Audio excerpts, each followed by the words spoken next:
Satnam. Jeep touring car, and we're live in Petaluma. I'm actually in the car. Samaj has got his bike in the back because he rode in while I was at work, Petaluma, having a little coffee social weekly meeting. And actually the car's not working.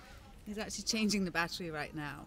So I thought while he was changing the battery, I'd come and join you live, because while I was in the meeting, so Work Petaluma is a co-working space in Petaluma for people who work from home, entrepreneurs that maybe don't get out and don't have an office, and so it's a beautiful little space that we can all go and mingle. And so I was there this morning, and on a coffee social, Natasha always asks us a question. So each person around the room answers the question.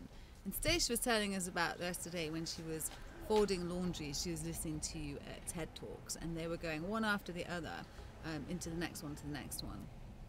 And they were actually talking about that, about how to keep our attention, because Facebook, YouTube, they all now play another video after the video that you've selected, as does Netflix and all of the other, like Hulu and those, and it's all intentionally done. So it got us to the question of what parts of your day really do you think are a waste of time, a waste of your time, and what parts of your day do you value? And it was really interesting watching each person, or listening to each person as they went around, because there were two major themes in the what's a waste of time, and there was one major theme in the what's a good use of your time. So all of these, all the people around the table were different ages, we've got different income brackets, different kinds of businesses, but these answers were pretty universal. So have a think about it yourself. If you were asked that question, which parts of your daily activities do you consider a waste of time, and which do you consider valuable, which do you consider a really good use of your time? You know, we can often think that time is we just have all the time in the world, and in many ways we do, and in many ways we don't, right? If we thought about money in the same way that we thought about time, our bank accounts would be they probably wouldn't be very healthy, right? We'd be taking out a lot more than we're putting in, because that's how we tend to do with time.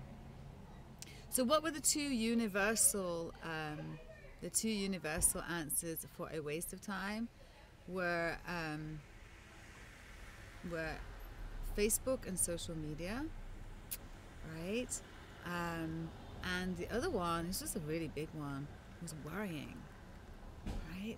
How much time do we spend? How much time do you spend worrying? And are you worrying about the right things, or are you worrying about what someone described as the things that get you the juice? And that's what she said, you know, that she's not necessarily worrying about the things that she can change, but those things that she can get the juice from. One of the examples she used was, how will I get this all done? And the answer is, you know, you're not going to, but you'll work something out. But we'll worry about how we're going to get it done, because then that will keep our mind occupied in that area rather than somewhere else that maybe it's some feelings that we don't want to feel. We're distracting ourselves, and so now we can substitute worrying in and use that as a not so valuable way of spending our time. So social media, several people don't have any social media presence whatsoever, and they're extremely happy. They don't pick up their phone a lot. They don't tend to text. Texting was another one that's coming up now as, you know, quite a time waster. And again, I would say that any of these things, Facebook, texting, even worrying, it's not really about the actual activity, but how we use it. So of course we're not going to have a worry-free life, right? So we're never going to have a time when we don't worry about anything. But perhaps we can be a little more intentional, which is what someone else said about spending time, was that spending time, we need to be intentional about how we spend our time, so that it is not just frittered away on social media, or that we just keep watching videos because they come up one after the other, and then realize, oh shit, I've been here for 6 hours already. Hi. And I said, Julie, hey. I can actually just about make out what that says without my glasses. Oh my. Yeah, so I mean, but it is true, right? Like, we're going through our days, and how much of the time we say we have, most of us have little time. It's not something, I try not to use that particular phrase. But don't have time. My clients often tell me they don't have time. They don't have time to drink water. They don't have time to eat healthy. They don't have time to exercise. They just don't have time. They don't have time. And yet, there's these things that we give away our time. So it becomes an invitation. Where can we start to look at reclaiming our time? Someone else said that driving in the car is a waste of time.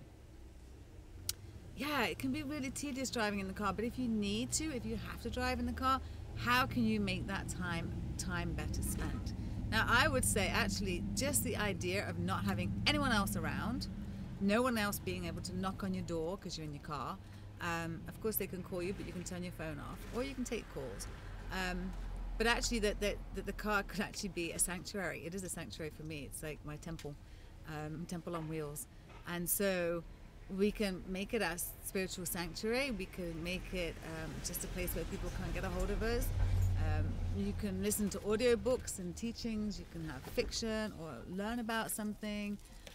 There's lots of podcasts that can be listened to. There's things that we can do. Thank you. And it's like everything. It's very easy to say that it's the thing.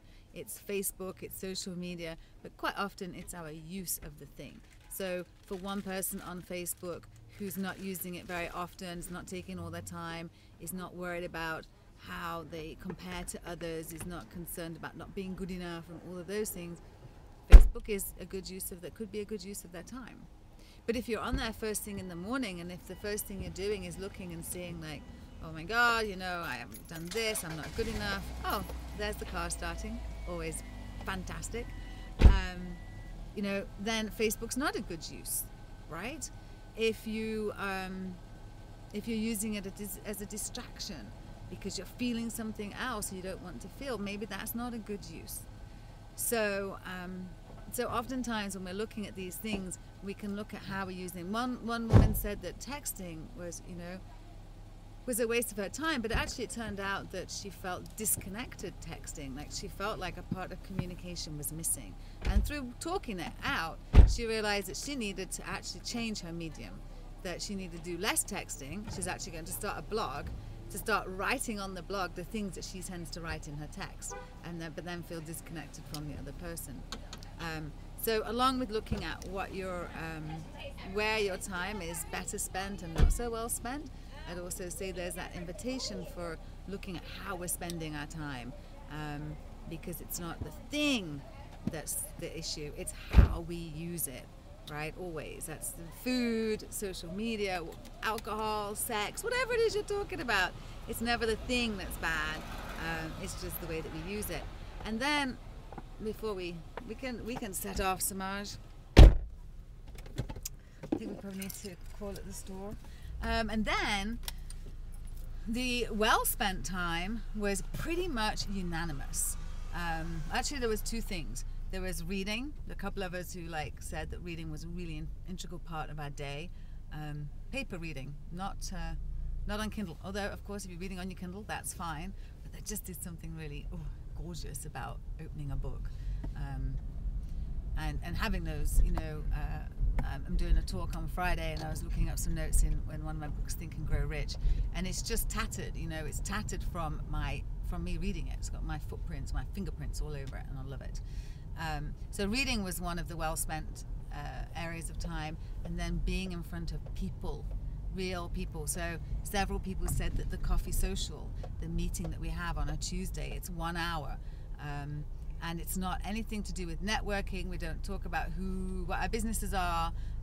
We're basically just answering, we go around, we answer a question, generally posed by Natasha. And as I say, today's question was, what is a good use of your time and what is a not so good use of your time on a daily basis? And I just thought that was, what a great question to ask, because like I say, we often think that we don't have a lot of time, and yet we're frittering away bits and pieces of our time here and there.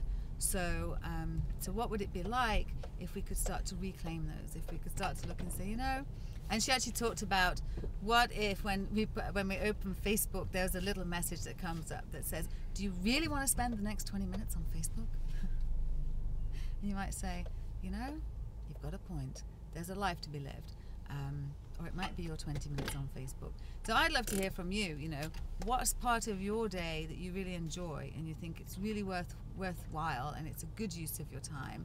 And then what parts of the day, what don't you like? Oh, the other one that people don't like is, so there was worrying, social media, and email. I kind of think of email in the social media thing, but email was a really big one, because, you know, with notifications and things, and people being in different time zones, emails are coming in at all times of day, so they come in the middle of the night, and so first thing in the morning, that's what you do, is check your email. Please don't do that. And then, you know, you're just checking it, Pavlov's dog, all day long, notifications coming up and being torn away from your work. And so one person actually mentioned they just started batching their emails, so they have a certain time of day and a certain period of time, and I'd highly recommend that if you're not already doing that you don't have to respond to the email when it comes in. We think that. Someone else was saying that if they turn their phone to voicemail, they feel like it could be construed as rude. Again, you know, I think that person needs, that people need to be training, that it's okay to make a phone call and not be picked up, you know, because this is this instant gratification world that we've kind of created for ourselves, and the only way to get out of it is to start retraining both ourselves and those people who communicate with us. So a good way to do that is to start looking at your time and see what little pockets you can reclaim, and which parts of your day are really well spent, and do more of that, and which parts of your day you feel are not so well spent, and do a little bit less of that. I don't know, I'd love to hear what you think as well, what that brings up. And yeah, so I just thought I would pop in whilst we're out and about in town with that question burning on my mind. I'd love to hear from you. Love you so much.